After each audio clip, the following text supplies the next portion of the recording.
Hi అండి, అందరికీ నమస్తే. వెల్కమ్ టు వెన్నెల కంటి కిచెన్. ఎలా ఉన్నారు? బాగున్నారా? ఏంటనుకుంటున్నారా? జున్ను అండి.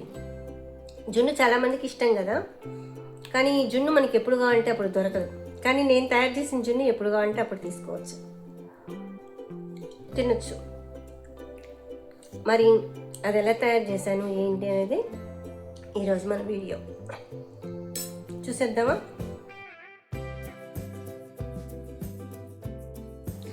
జున్ను అంటే ఇష్టం లేని వారు ఎవరుంటారు చెప్పండి. మరి ఈ జున్ను మనం ఎప్పుడు కావాలంటే అప్పుడు తయారు చేసుకోవడానికి వీలుగా ఉండదండి. కానీ నేను చేసే జున్ను మాత్రం మనకి ఎప్పుడు కావాలంటే అప్పుడు చేసుకొని తినచ్చు. మరి ఈ జున్నులో ఏం వేసాను, ఎలా తయారు చేయాలి అనేది ఈరోజు మనం వీడియోలో చూసేద్దాం. మనకి సూపర్ మార్కెట్లలో జున్ను పౌడర్ అమ్ముతారండి. ఇది మా అమ్మాయి తీసుకొచ్చింది. అమ్మ నాకు జున్ను తయారు చేసి పెట్టు అని చెప్పి అడిగింది. ఇది చాలా ఈజీగా తయారు చేసుకోవచ్చండి. ఇది ప్యాకెట్ 200 గ్రామ్స్. నేను 1/2 లీటర్ పాలు తీసుకున్నాను. పచ్చి పాలు తీసుకోవాలి. మనకి ఇదైతే ఆర్గానిక్ ప్యాకెట్ అండి. పచ్చి పాలు తీసుకున్నాను. ఆర్గానిక్ అయితే మనకి ఇంకా టేస్ట్ బాగుంటుంది. పాలు కట్ చేసుకొని ఒక గిన్నెలో పోసుకోవాలి. 1/2 లీటర్ పాలకి ఒక పెద్ద గ్లాసుడు కొంచెం తక్కువగా బెల్లం వేశాను. బెల్లం బాగా కరిగేదాకా కలుపుకోవాలి. ఏదైతే మనం జున్ను ప్యాకెట్ కొనుక్కున్నామో అది మనం కట్ చేసుకొని ఆ పౌడర్ దీంట్లో కలుపుకోవాలి. ఉండలు లేకుండా నీట్గా కలుపుకోవాలి. ఇప్పుడు ఆ జున్ను పౌడర్ అయితే వేస్తున్నాను, కానీ మనకి సరిగా కలవట్లేదు గరిటెతో కలుపుతుంటే. ఇప్పుడు నేను ఏం చేస్తాను అంటే పొడంతా వేసేసాక మనము చేత్తో ఉండలు లేకుండా ఒకసారి చేత్తో కలుపుకుంటే మంచిది. చేత్తో కలుపుకోవడం వల్ల ఉండలు అయితే ఎక్కడా లేకుండా నీట్గా మనకి బాగా కలుస్తుందన్నమాట.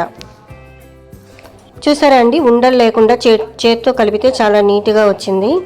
ఇప్పుడు మనం ఏం చేయాలి అంటే దీంట్లో ఇలాచీ పౌడరు ఒక 1/2 టీ స్పూన్ వేసాను. 1/2 లీటర్ పాలకి 1/2 టీ స్పూన్ వేసాను. అలాగే మనం దంచుకున్నటువంటి బ్లాక్ పెప్పర్ పొడిని కూడా దాంట్లో కొంచెం వేయాలి.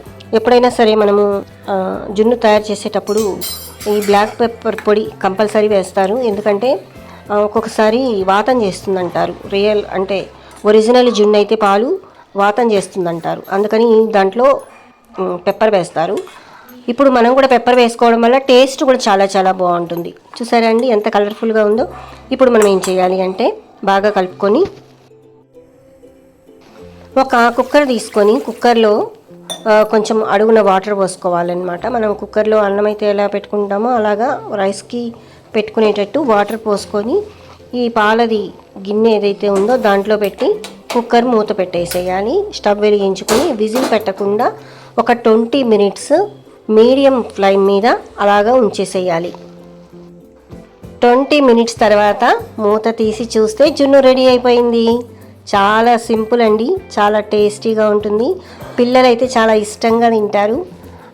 మరి ఇంకెందుకు ఆలస్యం, చక్కగా మీరు కూడా సూపర్ మార్కెట్లో ఇలాంటి జున్ను ప్యాకెట్ ఉంటే తెచ్చుకొని ఎప్పుడు కావాలంటే అప్పుడు చేసుకోవడానికి చాలా చాలా టేస్టీగా ఉందండి.